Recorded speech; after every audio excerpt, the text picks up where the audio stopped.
Welcome to SVG-TV News for Tuesday, January 8th, 2019. I am Jennifer Richardson with the details. The SVG Teachers Union and the Public Service Union are prepared to picket Parliament on January 29th, Budget Day, as they seek to bring to the attention of government the seriousness of the issues affecting teachers and public servants in St. Vincent and the Grenadines. During a joint news conference today by the SVGTU and the PSU, President of the SVG Teachers Union, Wendy Bino, said that salary increases and pension reform are two key areas of concern. It is a picket and it's a delegation, it's executive members, and we're inviting anyone else who has an interest in pension reform, has an interest in the issues debated, to come along, but we are starting first with the executive members of both unions. It's for the budget, that's the one, and then we regroup after and see what happens. Bino said the Police Welfare Association has also indicated their support to the SVGTU and the PSU as they forge forward for betterment of all public sector workers across SVG. President of the Public Service Union, Elroy Boucher, claimed that the government has been taking the unions for granted and that it is time to take action. Negotiation may be a dirty word for this particular government. You really don't have, there's not much that you can do, save and accept. Let your feelings be known through a protest that what has happened is unacceptable. Same thing happened in 2015. You notice that when we have that same issue right into the election with the salary increases and the 1 month that eventually evolved into a salary increase. Influencing the outcome calls for really mass industrial action. Okay. I have no doubt that you will eventually get there, but whether this is going to take us there, I would not really say that, or I can't answer that. The way things are going, I really have no doubt in my mind that workers are going to realize that their obligation for us has to be to themselves and not to their political parties. And therefore, those who are fearful would forget about that fear, and those who are beholden to their party would realize that they stand to lose and they need to look out for their own interests. A meeting has been arranged for the leadership of the SVG Teachers Union and the Public Service Union to meet with Prime Minister Dr. Rav Gonsalves this Friday.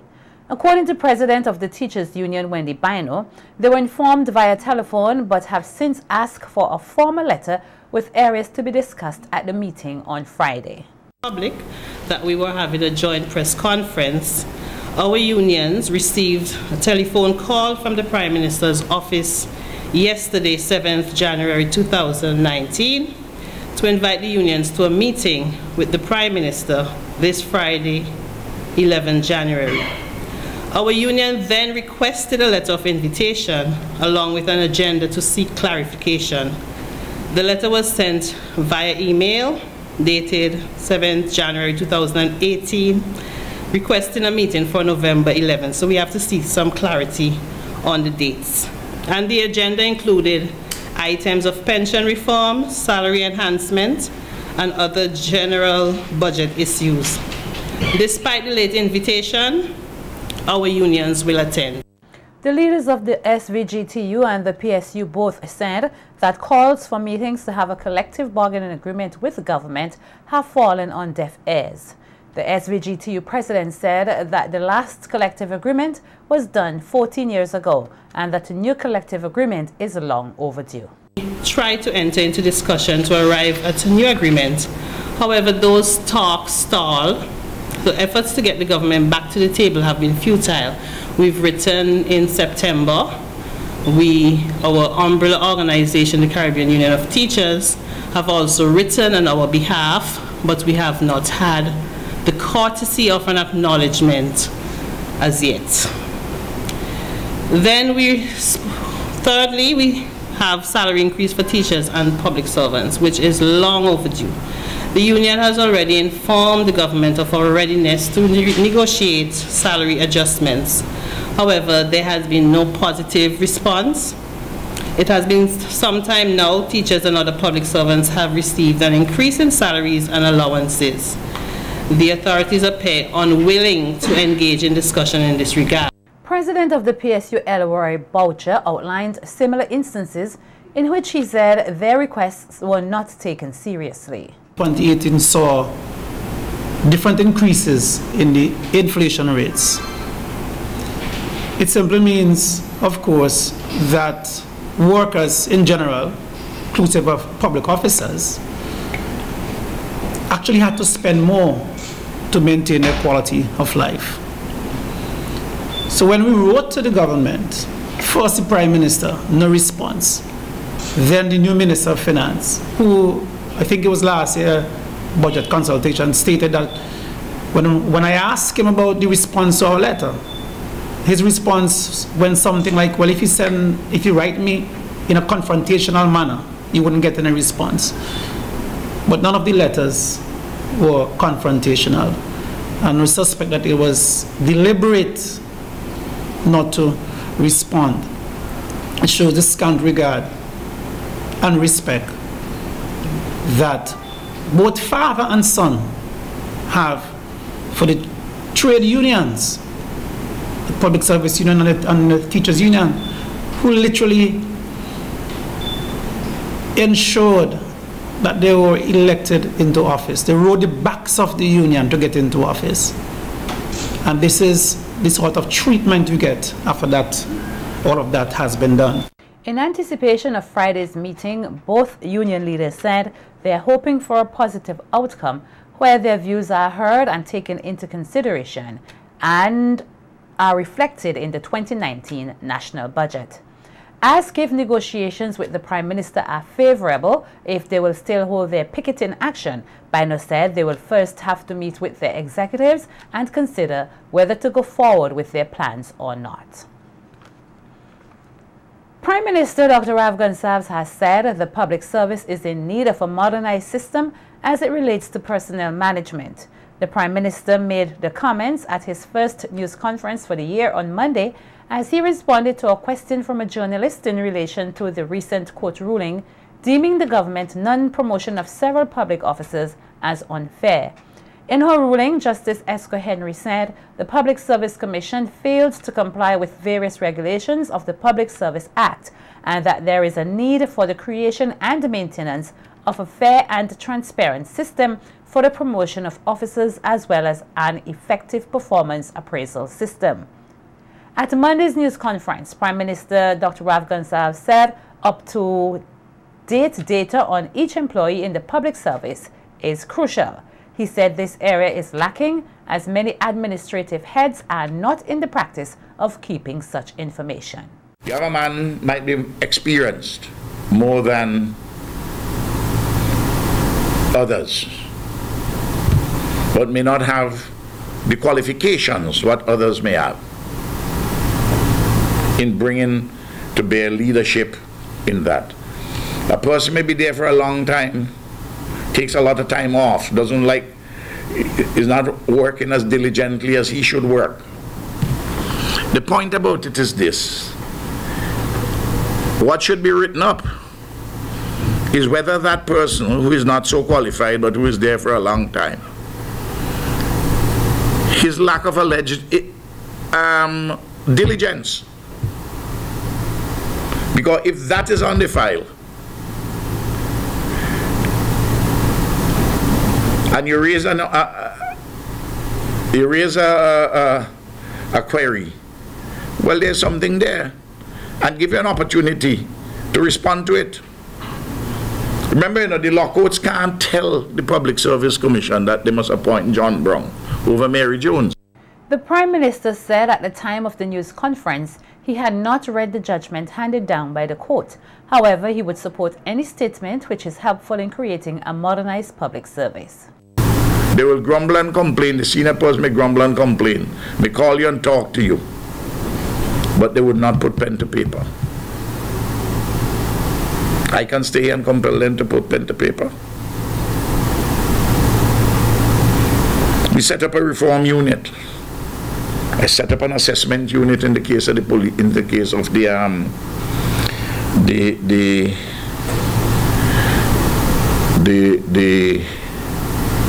teaching service. You can look at it. If I have the estimates, I could show you. And what didn't exist before. And we just had a discussion, even before the judge had made anything. I asked, how is this working? What are we doing? I want to see a modern system. And if the judge's comments contribute to this happening, I'm all for it. I'm happy about it. The Permanent Secretary in the Ministry of Education, Maureen Williams, and the Chief Education Officer, Beverly Neptune, have both gone on pre-retirement leave. At a news conference today, President of the SVG Teachers Union, Wendy Bino, commended the two education officers for their work and said that they have served the education system well. Both officers have served the system well for over 3 decades with distinction. The SVGTU enjoyed a cordial relationship with them, and we look forward to working better with the Ministry of Education. We therefore wish them all the best in their future endeavors. Prime Minister Dr. Rav Gonsalves said there is a need for a better relationship between the police and the boys on the block. Speaking at a news conference on Monday, the Prime Minister said while there are many policemen and women who do their job fairly and efficiently, there are some who go overboard. He said not all young men are hardened criminals and urged the police to respect the rights of some of these young men with whom they come in contact. These men on the block, they have their rights, individual rights and freedoms. And some matters have come to my attention where there are plausible allegations that sometimes some police officers are not as scrupulous as they ought to be.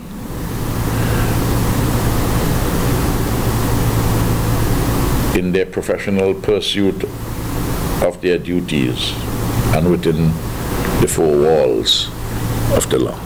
The Prime Minister said police officers must also be professional in dealing with a person's private property. Take away, a policeman cannot be a bandit. You can't take away somebody's gold chain or bangle and don't make a proper record of them. And if you have reasonable suspicion that they are stolen or unlawfully obtained, they must be returned with promptitude if your reasonable suspicion is not well grounded. If it turns out that that's not the case, you can't be too busy. And then the next thing you know, you leave it there and the people can't get their gold chain or their bangle. No. PM Gonsalves said it is important for the police to act with a level of sensitivity when dealing with young people, which he said will ultimately lead to a more peaceful society. On the broad issue, because if the police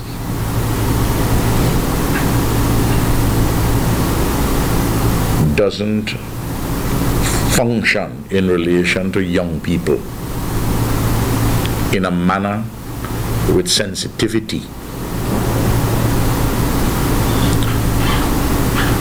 you can create problems additional to those which exist.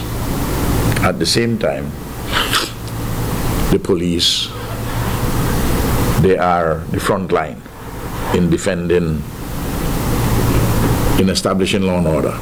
Head of the local fire department, Superintendent Joel James, said their job is not only about responding and preventing fires, but also sensitizing and improving the capacity of others to deal with such emergencies at the workplace and at home. In a recent interview with SVGTV News, Superintendent James said officers with the fire department have been trained well by both local and international facilitators and are capable of responding to any emergency. He said members of the department have also been sharing their knowledge with individuals in the private and public sectors in order to save lives and properties. We'll do a final training which would normally take place at Annisville at the old fire station, where we do live burns. So we will have a lot of fuel, we will light that fuel, and the persons from the private sector, they would provide fire extinguishers and they would use the fire extinguishers to extinguish these fires.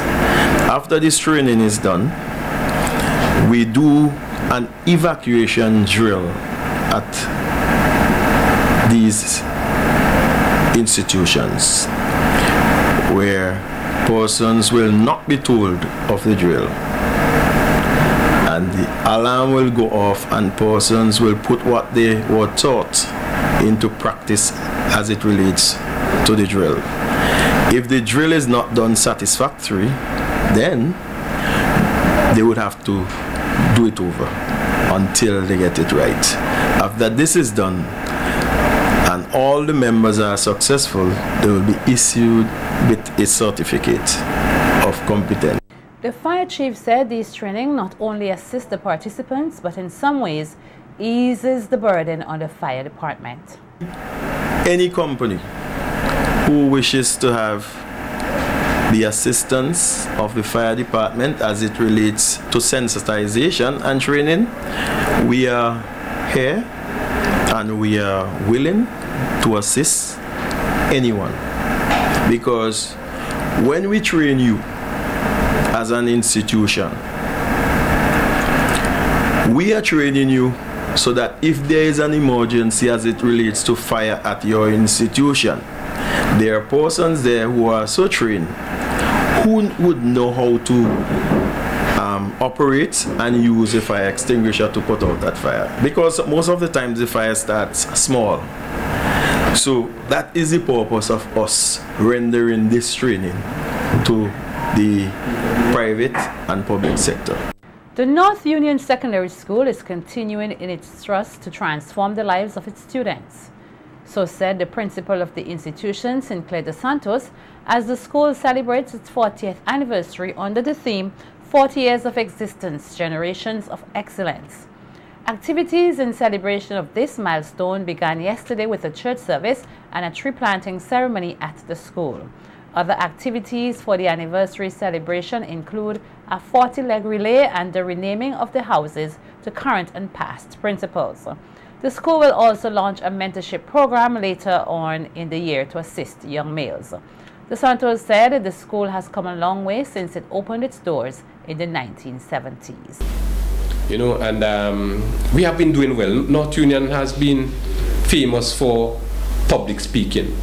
You know, we have produced a lot of good public speakers, you know, and since the onset of universal access to secondary education, the school has entered a new era in its educational provisions. You know, we have to battle with the high levels of low numeracy and literacy, you know, but I think we can get there. Dos Santos said one of the challenges the institution faces is the commitment of some parents. He said the school continues to implement programs to boost the participation of parents in their children's education. But the parents themselves, you know, sometimes they feel that the school is a dumping ground and they feel like government alone should do all. You understand me? So I think that is not the case, because you find that, for example, if a book is not on the book loan scheme, you find the majority of the parents would be reluctant to buy the book. Yes, it's a fact. They would be reluctant to buy. And I mean, at PTA meetings, you find that the the parents who you really want to see, you're not seeing them. You know, those students who are doing well and behaving well, they would come, but the parents who you really want to see. And we have started calling the parents.